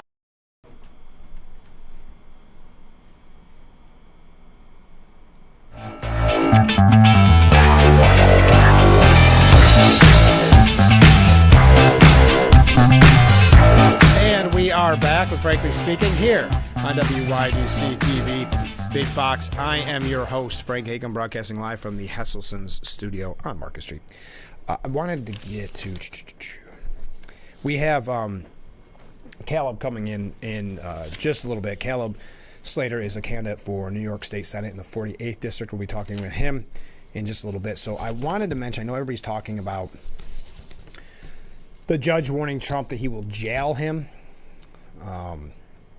if he doesn't obey the gag order. He fined him another $1,000, as you are well aware. And I know you're very proficient out there, that you watch the news and you keep up on these things. But a Manhattan judge Monday fined Donald Trump $1,000 and threatened to throw him in jail for violating a gag order for a 10th time. Mr. Trump, you have to understand that I truly don't want to throw you in jail. As much as I do not want to impose a jail sanction, I want you to understand that I will, if it's necessary and appropriate. The jurist said he understands the magnitude and broader implications of tossing the former and potential future president behind bars. Quote, "You are the former president of the United States and possibly the next president as well. There are many reasons why incarceration is truly a last resort for me. To make this step would be disruptive to these proceedings." This is a situation he put himself in with the gag order. Trump, I guess, got dinged because he was giving an interview where he said that jury was picked so fast, 95% Democrat. Judge Merchant said it appears that the $1,000 fines are not serving as a deterrent. Therefore, going forward, this court will have to consider a jail sanction. So isn't this essentially saying he can't really campaign? He can't go out and talk about these issues, and that's what it is saying. And isn't that an extra level to this? And that goes to what Glenn H. Reynolds had to say. He writes for the New York Post. He says,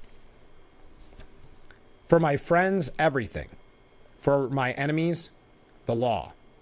This philosophy, announced by Brazilian President Vargas in the 1940s, is no longer just the favored approach of Latin American strongmen. It has become the openly practiced strategy of today's democratic machine. Laws that hamper Democrats are ignored. Laws that might be used to hurt Republicans are enforced too, and often well past the limits of the law.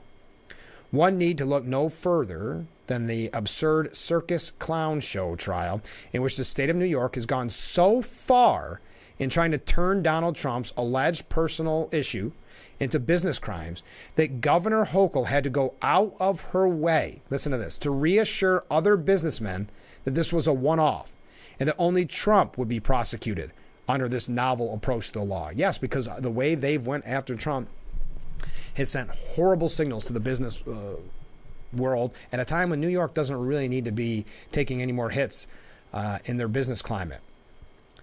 As law professor Jonathan Turley noted, the New York statute in question has never been used this way before. Even the New York Times agreed that it could not find a single case in history where this statute was used against an individual or a company that did not commit a criminal offense, go bankrupt, or leave financial victims.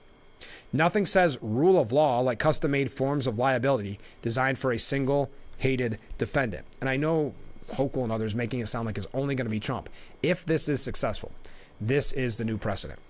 I know that's terrifying. I know that's troubling for the future of our country and the real, if you want to use their phrase, but to be real, the real future of democracy, to protect our democracy. Because remember, this is the same group that is saying that Trump's going after democracy as they use lawfare, try to keep him off the ballots, etc. And while prosecutor Alvin Bragg leaves no stone unthrown in his assault on Trump's creatively designed crimes, he's letting thieves, murderers, and illegal immigrants who assault cops run free.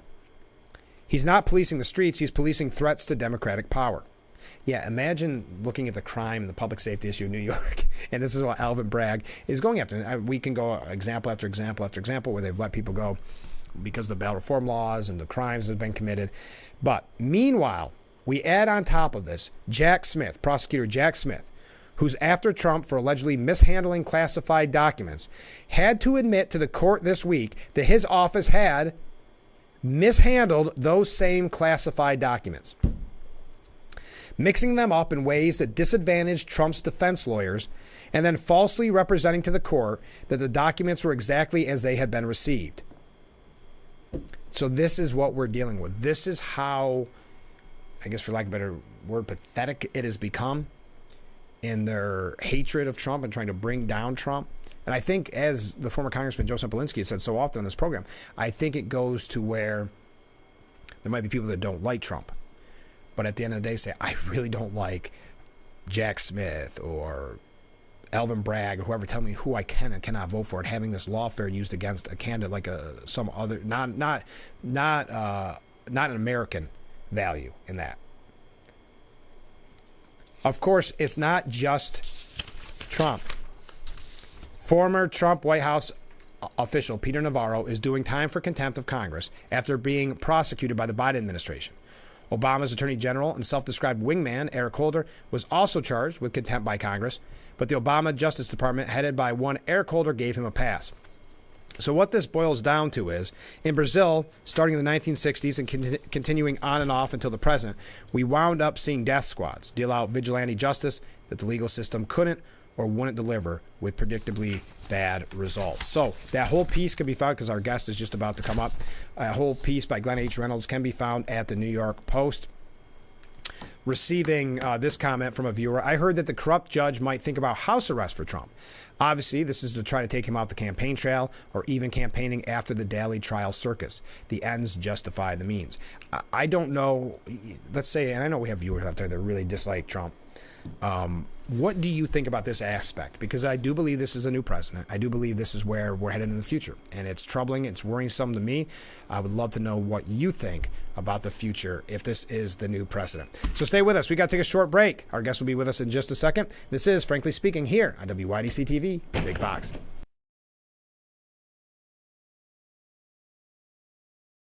Tending the land you love is a lot easier when you share the heavy lifting. Team up with Polaris Ranger, your hardworking partner for backyards, the backwoods, farms, and ranches. Ithaca Recreation Sports, Route 13 in Newfield. Get outside and ride. I'm Marian Burt. I've lived here for 70 years, but I do fine right here in my house, and I want to be here as long as I can be. And I feel comfortable knowing that if something happened to me, someone would know because of the cameras that are installed in various spots in my home. That has been a wonderful gift to me, to be able to have that security and that support from Full Circle America, and that's what it's all about. You can tear your old statements and bills, but thieves use this information to steal your identity. Don't be a victim. Get the ID Police, the new ink roller that encrypts all your old documents. So before you throw it out, just roll it on, and your information is gone, both on the front and through the back. Even if the paper is held up to the light, even your medical information is safe with the ID Police. So block it out before you throw it out. Order now and get your ID Police for as low as $9.99 and get free shipping too. This offer is not available on Amazon, so call or click now to get your ID Police for as low as $9.99 with free shipping. Order now. Call 1-800-898-1002. That's 1-800-898-1002 or visit getidpolice.com. So call 1-800-898-1002. Order now.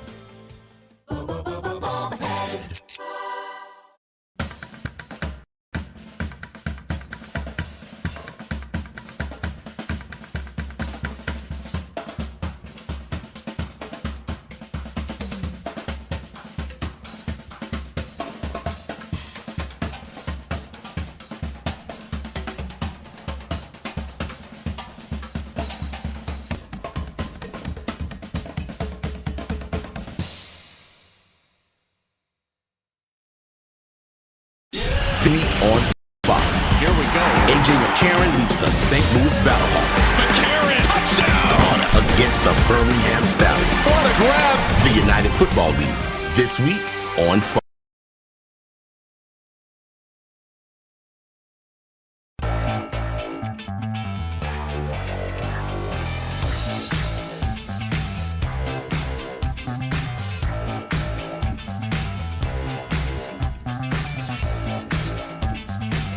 Are back with Frankly Speaking here on WYDC TV Big Fox. I'm your host, Frank Acom, broadcasting live from the Hesselson studio.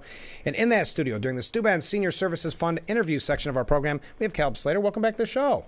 Hey, Frank, I'm so glad to be back on. How long has it been? It's been about a year, hasn't it? It has, yeah, it has. So you're campaigning for the 48th District, New York State Senate. How's the campaign been going since the last time we spoke? Campaign has really kicked off. I'm endorsed by the New York State Conservative Party. I won the endorsement of the Cayuga County Republican Committee, which is not that far from where we are. Right. And we are in primary season. June 25th is the primary, and then we are going to win that and then take back the seat in November. That's great. Has there been any surprises? As like I said, it's been about a year since we talked. You're just getting into it. You're new, but you started really early, which is impressive because a lot of people wait till the last minute. It seems like as Republicans, doesn't it? Very often. So you got in early and you really started working hard. Has there been any surprises? That's a great question in terms of has there been any surprises. I've certainly learned a lot just in general about the district. I mean, one of the things that caught my attention for listeners to know, 49% of the vote went to Lee Zeldin in the governor race in 22. So that's one of the reasons why I've come out here is to let people know, we have a responsibility as Republicans that are in more red seats like the one out here to help those in swing seats because every seat makes a difference. Yes, we couldn't agree more. We talk about it on the program so often. We talk with our state senator, Tom O'Mara, on the program quite frequently. And ever since, and we'll get into this in a little more detail, but you look at the budget process and you look at what's going on in Albany, and ever since it's become a Democrat supermajority, I mean, nothing's off the table. The things that we used to laugh about and say that'll never pass, they're now being passed. I mean, you look at bail reform, for heaven's sakes, and we've done nothing with the number one issue being public safety. Come on. One of the issues that was of concern since the last time that I was on your show was the raise the age, or excuse me, they're not just the raise the age, not just the cashless bail, but we're also looking at what's called the Clean Slate Act. Yes. Which makes no sense because because they said the business community supports it, okay? Well, the business community, if they want to hire someone with that kind of record, they could before. Why do they almost need to trick other people into doing it as well? Does that make sense? Well, again, this is where Albany, when you have a supermajority by one party, you're not allowing opposite voices onto the table and bring some sort of a compromise to something more sensible. The idea of somebody getting a second chance is something I think a lot of Republicans would agree with. But the idea that across the board every single criminal automatically gets their record expunged, I don't agree with the idea that the business community agrees with that. There's, I'm sure, a lot of different opinions on that, and listeners should know that my opponent, Rachel May, was the sponsor of that bill. Oh, is that right? Yes. Oh, wow. Is it issues like that why you decided to run? I don't want to put words in your mouth, so let me ask you that way. Why did you decide to run? Because it's not an easy gig to run.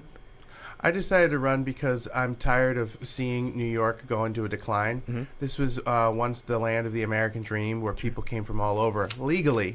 That's another issue, right? So I had two options. I'm either going to run or I'm going to run away. Yeah, boy, that's a great way of putting it. And how many people, we have this happen on the program a lot, where someone, especially around budget time, it seems, people will just write in and say, I'm making, and you probably see the polls, but the 5-year plan. I'm going to leave in 5 years. We got to start making the plan. And the polls show that a very good chunk of New Yorkers have that exact mindset that we're not going to be here forever. New York is not only leading the nation in outward migration, but according to the Tax Foundation, New York has the worst tax burden in the entire country. And does this budget recently passed, does that do anything to keep people here? It doesn't. No. If anything, it drives more people away. Correct. When you do the research, I know you keep up on it. What are your major, policy platforms? What are you running on that are the passions for you? Yeah, I actually have a bunch of those outlined here. So when I look at what's going on in the country and in our state, of course, one of the top ones is putting New Yorkers first. We've got illegal aliens being given credit cards. We've got them being housed in our hotels. And while I have sympathy for people that are suffering, I also know that 10% of our homeless in the state are veterans. That's a great point. Have you been getting a lot of, because I know you've been talking to a lot of people on the campaign trail. Has that been a major issue when we talk about the homelessness problem? It has been. Actually, the largest municipality in my district is the city of Syracuse, which is in the top 20 for the entire country for homelessness. One of the things that has made me different as a Republican is not only have I been going to our typical areas, you know, the gun clubs, the pro-lifers, Sure. the evangelicals, but I've also been going into the South Side, the inner city. Oh, wow. And when I talk to black voters who historically vote Democrat, they'll tell you, this doesn't feel like a sanctuary to me. What's the reception been like? And I think that's important for Republicans to do, and we don't always do it. But to go to places that aren't necessarily friendly to us, quote unquote. What's the reception been like for you? The reception has been like, for me, mixed bag. Sure. You know, there are people that said, wow, you're the first Republican that's actually come out here. Which is sad. You know, the saying in the black community is Democrats only see us once every other year when they pander, and then we never see them again. At least Republicans are honest about where they stand because they don't show up at all. The second thing that I've gotten were people that were shocked. And they're like, why are you, you know, you're down here. You agree with me on this, this, and this. Why are you Republican? And the way that I've been able to message it is I said, I want to reform our party from the inside.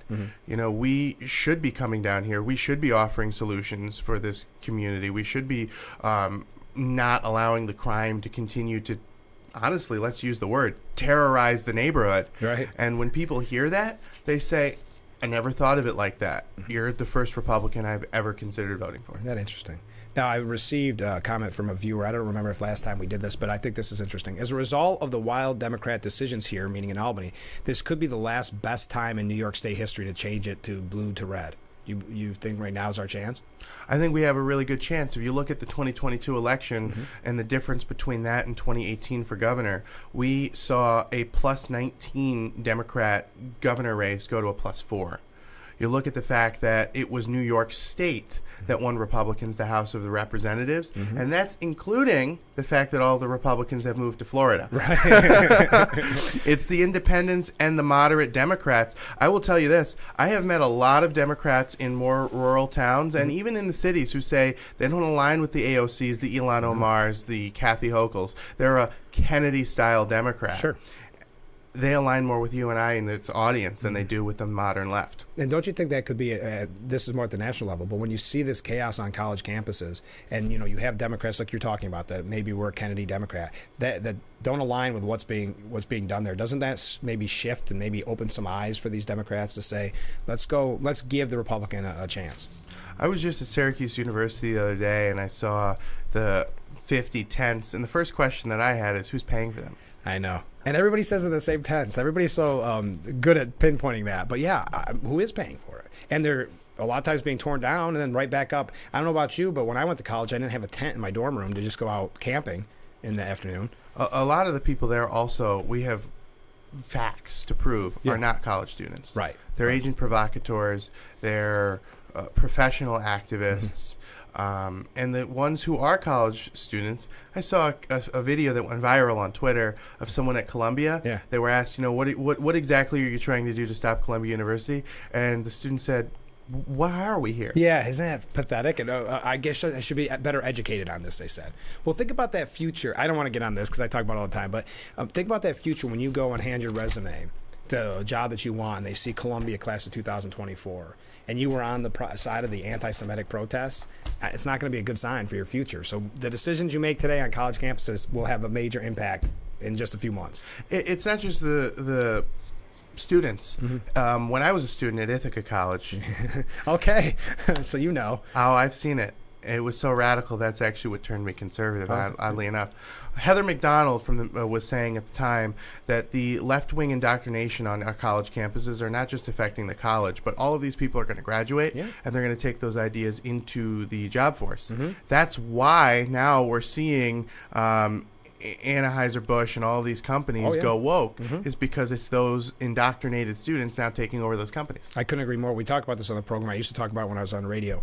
We would always laugh at the beginning and say, those crazy kids, when they get to the real world, they're not going to survive. No, the real world actually adapted to them, and that's what we're seeing today. and I think we're going to continue to see it. But I know you didn't come in here to talk about college campuses. I've been doing this a lot lately, so I apologize. You've got a lot coming up, and I want to talk about an event you have coming up in just a little bit. But before that, let's talk about your stance on gun rights. Yes, the stance on gun rights is one of the most important stances and strongest stances that I hold. I have an A rating from Gun Owners of America. Good for you. I'm a member of pretty much every Second Amendment organization you can name. The National Association for Gun Rights, the NRA, all of them, pretty much. Where is my stance? The primary function of the Second Amendment is personal defense. Mm-hmm. Defense not only against the radical criminals that are being let out on the street, right, but a defense against a tyrannical government. Mm-hmm. And it's that right that protects every other right that we have in this country. And what a great point, because at a time when, as we mentioned earlier, public safety is the number one concern for people in New York State. And so unfortunately, it's gotten to the point where there's so many victims that didn't need to be victims because of the bail reform laws. You know, the guy gets out and does it, the girl or whoever does it finds some new victim. So it is an important time to be talking about gun rights at a time when obviously we live in a state that isn't very favorable towards gun rights. Yeah, I'll give you an example. In my district, there's this town called Jordan Elbridge, right? It is a big gun shop called Tim's Guns. Okay. There were kids that broke into there, stole guns. They weren't collectors. I think we have a good idea as to what they were using them for. Right. They got let back out on the street.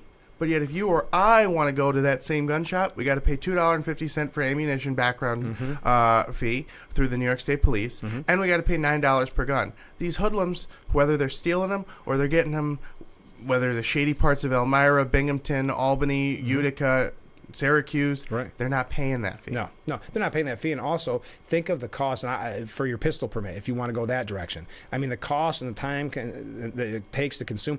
So you and I, if we want to do that, we go through all that. We follow the laws. The people breaking in, like you said, to a gun store are not following those laws. They're not waiting there for their pistol permit to come in. Correct. We got to take a short break. Can you stay with us? Sure. All right. We'll be right back with Frankly Speaking here on WYDC TV, Big Fox.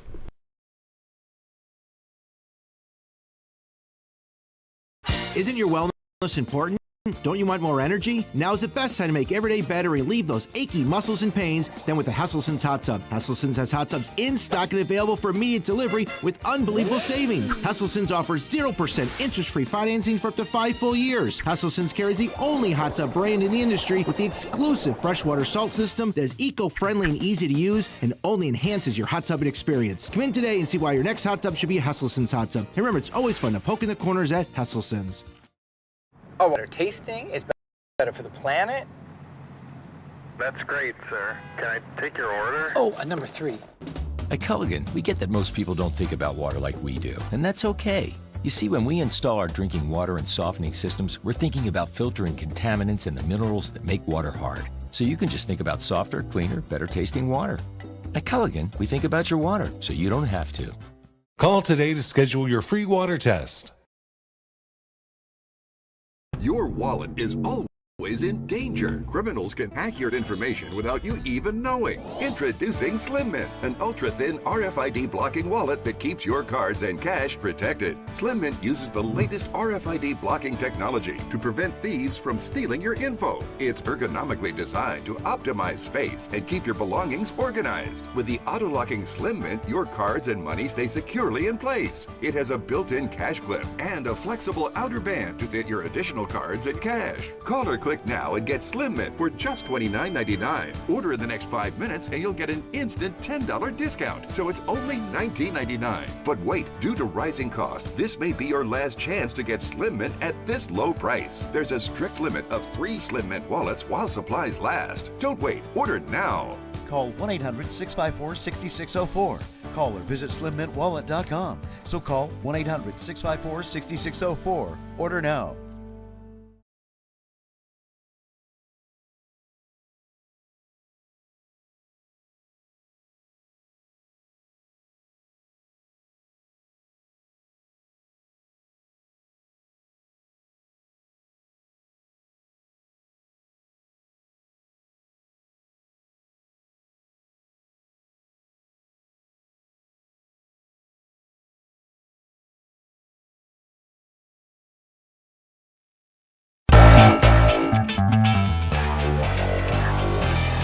And we are back with Frankie Speaking here on WYDC TV Big Fox. I am your host, Frank Acom. We are broadcasting live from the Hesselson studio, and this is the Stu Benz Senior Services Fund section of the program, as Caleb Slater is our guest running for New York State Senate District 48. We were talking about gun rights and your strong support of gun rights. We were talking about how much we enjoy being members of SCOPE and talking about SCOPE. But you have something really interesting coming up on May 16th. Could you tell us about this? Yes, I'm proud to share with your listeners that Dick Heller, who was the plaintiff in the landmark Supreme Court case, D.C. versus Heller, is actually coming to upstate New York. It'll be at the Camillus Elks Lodge off 6117 Newport Road, Camillus, New York, on May 16th, giving a speech specifically not just about how he won his case, but how we as New Yorkers can fight against the radical bureaucrats in Albany and uphold our rights here as well. Oh, this is amazing. I honestly didn't know that he gave speeches that often. I mean, I don't think he's been in our area before. I think this is the first time he's come to upstate New York. Yeah. Talk about... He knows the hurdles we have to get over, right? So this is a perfect opportunity. Where can people find out more? I know it's coming up on May 16th. I'll find out more about being a part of it, buying tickets, and those type of things. Yeah, you can. It's a partnership between him and my campaign. Okay. So all the proceeds do go to my campaign to ending that Democrat supermajority. VoteCalebSlater.com/events. That's VoteCalebSlater.com/events. We've got people from all over the state coming to this, from Rochester, Penn Yan, Utica, and you're not going to want to miss this, because you can take the information that he's going to share back to your area and start the fight to uphold our rights. I know we have a lot of people that watch this program that are members of SCOPE or are involved in gun rights. So what a great opportunity, a fun event in general, just to hear him speak and get to, I assume, meet him and get to hear more from you. You'll be giving a speech, I would hope, right? Absolutely. Oh, good. So we're talking about your race. How has things changed? I know we talked about some of the surprises you've had, but when we first met together about a year ago, have you found that things have changed for you? Has it been kind of the projection that you wanted it to be at this point? Is it good, bad? Where are you at? There's a lot of party insiders on both sides of the aisle who a year ago thought the incumbent was going to win easily, just because Democrats hold an enrollment advantage. But there's a lot of changes that have made it so the Democrats are now scared. Oh, interesting. For starters, this is a district that Lee Zeldin got 49% of the vote in, and that's without him doing the groundwork here. A lot of his groundwork was in New York City, and he overperformed there, so that was worth it. The other thing is I've got a lot of momentum behind me. I've been working very hard on the ground, and people are seeing that there's a real chance of winning this. So why should someone from this side of the state care if I'm not in your district? Right. My answer to that is, how many times have bureaucrats in New York City who don't represent you taken away your rights? Right. It's time for us to get somebody in there in a seat that we can win, that can fight for our rights, and this is the most viable seat in all of New York for us as Republicans to win. To switch over to red. That's interesting. Have you seen the momentum going towards, like what you said, when you talk to people, you've been getting a really good reception. So do you feel at the end of the day, when the smoke clears, that this could very well go red? We're going to win this seat. That's great. Then good. I like that attitude. What are some of your main goals? I know we've talked about gun rights, but what are some of your main goals if you were elected in November? So our issues are protecting your life, liberty, and ability to pursue happiness. So life, we talked about public safety. I mean, the national news just hit. The 2 officers that were slain in New York were in my district. Oh, okay. The Onondaga Sheriff's deputy and the Syracuse police officer. That's something we need to make sure that we take care of. Liberty, I am against totally the electrification of our state. Our grid can't handle it. The technology is not available to go all electric, and it's a violation of our freedom. If you want a gas-powered car or stove, that's your right. Right.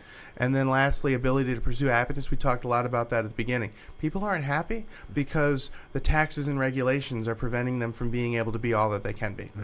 I mean, you think about now, it's tax season. It's a little over tax season. Look at how much we're paying the state, and then you get a $237 billion budget. And they just act, our Assemblyman Phil Palmisano says it all the time. It's as if they forget that they're spending taxpayers' dollars. It's not their dollars. It gets very frustrating. And that's why we had another viewer when we were in break said, if we could get this changed in New York and we could go red, they'd think about moving back, because that's how often people are moving out of this area. I get comments. It's not just, I mean, it's anecdotal, but it's not just in the news articles where it says mass exodus. You know it on an individual level. I'm sure you've had family, friends that have had to finally leave the state.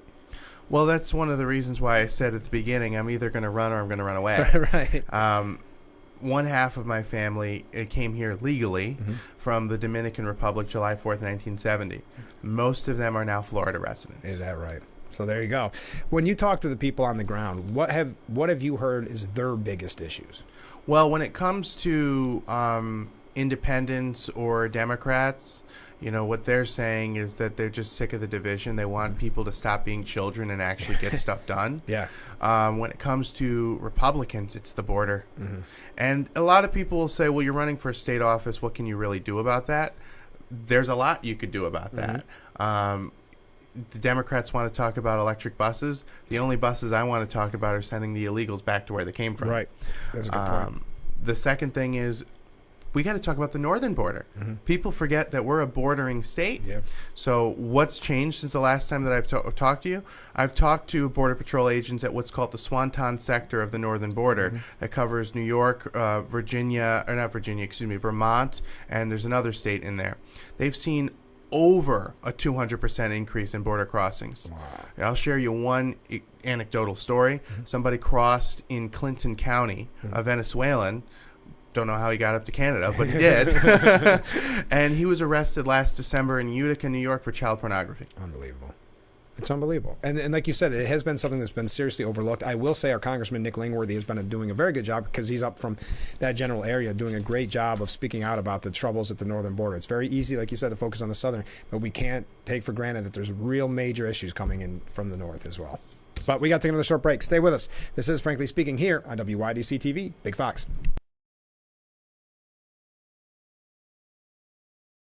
Attention, if you were a loved one regularly used hair relaxers or straighteners and were diagnosed with uterine, ovarian, or endometrial cancer, you may be entitled to significant compensation. I've used hair relaxers for years. I had no idea they could cause cancer. Chemical hair relaxers and straighteners have been linked to serious conditions, including several types of cancer. If you used hair relaxers and now have uterine, ovarian, or endometrial cancer, call now to see if you qualify. There's no fee unless we win your case. More cars. Lower prices. More cars at lower prices. You've waited long enough. Make car buying simple when you drive your deal at Simmons-Rockwell.com, where you'll always find more cars at lower prices.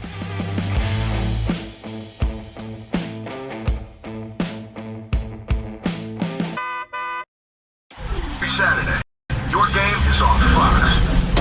Because here, we got the guy that swings harder, the guy that runs faster, hits further, deals nasty. Saturdays on Fox, we got the swag, the scoops, the smiles, the steals. We got the pop, the rips, the threads, the wheels. We got the slides, the kicks, the shovels, the feels, and picks for the highlight reel. Because Saturdays on Fox, we got you. No big deal.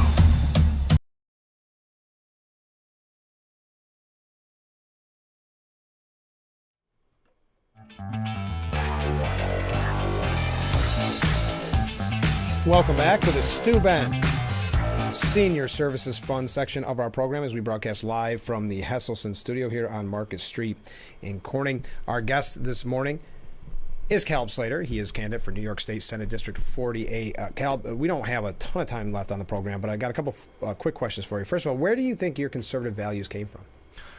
My conservative values came from the fact that I grew up in the Southern Tier. Yeah. This is just a strong conservative. It's a conservative stronghold, And growing up in the small town of Dundee, New York, yeah, of course, people want to be left alone from the government and left to their own devices. And you have family from our area, right? Right in town. Yeah, my mother lives just down the street, not even 5 minutes from your station. Oh, isn't that funny? Okay, well, there you go. So one of the things we haven't really talked about, we talked about the issues that you find the most important, but let's talk about the race itself. Is there a primary? What's a general look like? Kind of give us a little bit of the background there. Yes, there is a primary on June 25th, and one of the things that I have been saying a lot to Republicans is that, yes, we need to beat the Democrats. Yes, we need to make sure we win in November, but we also need to hold our party accountable. And if there's a candidate that's running that doesn't share our values, we need to make sure that they don't win. We need to make sure that they don't get past the primary. So I've got actually a visual here, a little cross comparison for listeners. Yeah. Okay, so there's myself on one side and my Republican primary opponent, Fannie, on the other, where I was invited to the White House under Trump administration to talk about free speech. She was invited to Kathy Hochul's mansion to talk about diversity, equity, and inclusion. So if you want somebody that is going to be a supporter of Hochul and BLM and Planned Parenthood, then you vote for my opponent. But if you want someone that's going to uphold the Constitution, that's going to stand for life, liberty, and the ability to pursue happiness, if any of your listeners have friends in Cayuga or Onondaga counties, make sure that they get out to vote on the June 25th Republican primary. And then I want to talk about the general, too. But before that, how was Kellyanne Conway? Was she nice? She was amazing. Yeah. Yes. I'd like to meet. I think she did a great job. I don't know if is she doing anything behind the scenes, I wonder, for the campaign? For Trump's campaign, I wonder? I'm sure she's doing something for Trump's campaign. I will say that she has come to upstate New York before. She was actually the keynote speaker for the New York Federation of Republican Women's annual banquet last year. Oh, okay. Well, that's good. That's really neat. Got to meet her. So we talked about the primary coming up on June 25th. What when the smoke clears there, what does the general election look like? The general election, again, that looks like we are going to have a grassroots effort in order to get our message out there and win in November. Any listeners who want to support ending the Democrat supermajority, they can contribute to our campaign at votecalebslater.com/donate. Are you glad that you did all this? Because I know it's a lot of work. You know what? I am glad. I have learned a lot throughout the process. And I think that anyone who is critical of elected officials, which they should be, they should run themselves, and they'll see that there's a lot on the inside that they probably didn't know about. And isn't that really interesting? Just even because at the very local level, I'm a town council, and you forget about how difficult the petition process is. You forget kind of the little things until you're right in the thick of it. And I think, do you think that's one of the reasons why more people don't get involved? Because of the not knowing, it's almost intimidating? I think it's a combination of the fact that there's a lot of, you're right, the petitioning, I mean, between the cover sheet and making sure that it's every little thing. It's the township, not the mailing address. And the dates are right. Yeah. I think that's part of it. But I think the other part is that there is a lot of, how do I want to say this in the most appropriate way possible? There's a lot of nonsensical infighting within the parties over small little things. A lot of pettiness is the fakeness, I would say, about things that don't matter. Not about policy, but about just little things that turn off the average Joe, and they say, you know what? I'm just going to live my life. And that's what's so unfortunate. When we first started this program, we talked about there was a poll out that showed that people just lost faith in their community and patriotism in their faith. Lost faith. And I thought, why are we not more community minded? And that's why I've always encouraged, and that's why I'm glad you've come on the show now twice. I've always tried to encourage people to run. I mean, I think if you can get in there, what you're going to do in Albany is going to affect my day-to-day life a lot more than what's going to happen at the presidential level. And the same goes at the town level. The town's going to affect my day-to-day life because it's where you live, right? And I think if more people got involved instead of sitting in the back and yelling and screaming about politics at the national level or whatever the political pop culture issue is of the day, we'd be much better off. And I think they'd have more respect for their community. And you know what? You asked the question earlier, is there anything that surprised me since I've run? Mm-hmm. What surprised me is how much more passionate I am about the state and local level now than the federal level. That's great. I didn't even know who my assemblyman or congressman was, or senator was before I ran. Now I know who a lot of the people are. And what I'll say this to the audience is, we all live under the same federal jurisdiction. Right. But the states have a shift in population right now. We talked about that earlier. Why is that? Because it's the state and local level that has more control of your day-to-day life, as it should be. It's very hard to get in touch with your congressman or congresswoman, but you could probably run into me at a Wegmans on a Sunday afternoon. Right. Where everybody else is spending their Sunday afternoon, too, at the Wegmans. That's funny. We got a comment from a viewer. Nice to meet you, Caleb. Good luck. Hey, thank you. How can people help your campaign? Yes, people can help my campaign if they want to contribute. VoteCalebSlater.com/donate, or if they want to volunteer, you can actually phone bank or stuff letters from right here out in the Corning area. You don't have to be in Syracuse or Auburn. You can do that remotely. So go on to VoteCalebSlater.com/volunteer, fill out the form, and we'd love to get you involved because, again, this is the most critical seat in all of New York. And that's the best place. VoteCalebSlater.com is the best place to find out more about your event. Just before we go, because I want to mention that one more time, Dick Heller will be coming to the area. Could you give us the specifics on that just before we go? Yes, Dick Heller will be coming to the Camillus Elks Lodge. He's going to be giving a speech from 6 to 7:30. I'll be speaking as well. That's at 6117 Newport Road in Camillus on Thursday, May 16th. Now, how far would you say that is from us? I would say Camillus is probably between 90 minutes to 2 hours max, so it is a little bit of a haul, but I assure you it's going to be worth the trip. Now, where are you based out of, like, headquarters-wise? Where is your campaign? Syracuse, New York. So it is Syracuse?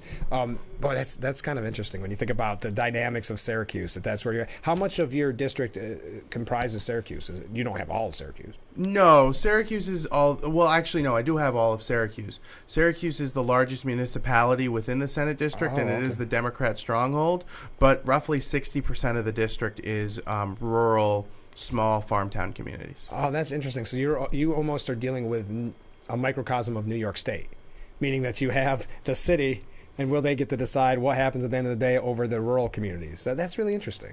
Yeah, it does make it a unique district, whereas many are either very urban or very rural. This one is a combination of the two. And it's funny that I'm headquartered in the Democratic ground zero. That's good, though. It is, because it's like any impact that I can make there, long-term and short-term, is beneficial for our conservative values and for our party. So I don't take for granted the small towns. I spend a lot of time there, but I also want to make sure that I'm taking our ideas into the city of Syracuse. And I would encourage your listeners to take your ideas, whether you're in Corning, whether you're in Elmira, whether you're in Buffalo or Rochester, go right into ground zero. Every mind that you change is someone that wasn't changed before. Yeah, and you don't know where they're going to go next. You know, that's what's so exciting when you see someone that's younger get involved and get excited about participating. Maybe it's not themselves running. Maybe it is helping get a petition signed or making those phone calls, whatever, because there is so much going on behind the scenes that if someone helps and volunteers for your campaign, I think I can speak for you on this, they become your best friend, a volunteer, because it's so helpful to have that support when you need to do so much, especially in a major market like that. Absolutely. I mean, the amount of bonding that exists with volunteers is something that I can't even describe. I mean, the people that I've worked with in previous campaigns have really become some of my closest friends at this point.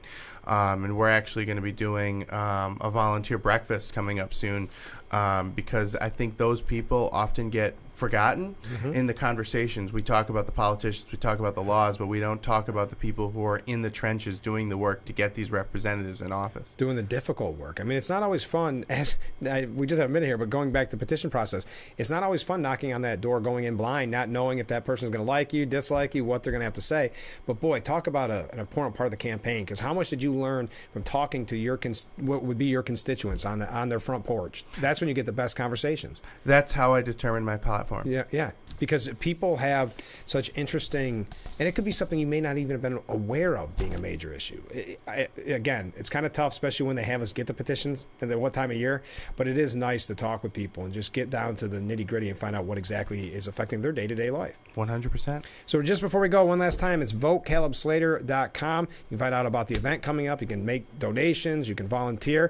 And maybe if you got an opportunity, I'd love to have you on before you go on the primary day. Absolutely. So anytime you want to come on, you're welcome here. And thank you to all the people today who reached out and said comments and said hi, and congratulations and good luck, okay? Thank you very much. All right, please join us tomorrow morning starting at 6 a.m. for Frankly Speaking here on WYDC TV Big Fox. Our guest will be Chris Callis, with the college fair coming up tomorrow. So don't miss that. Chris Callis will be joining us. We've got other special guests coming up throughout the week during the Steuben Senior Services Fund interview section of our program. So make sure you tune in every morning. I can't give them all away, but we do have a couple big ones coming up that I think you're really going to find interesting. So have a great day, everyone, and join us tomorrow morning at 6 a.m. for Frankly Speaking, only on WYDC TV, Big Fox.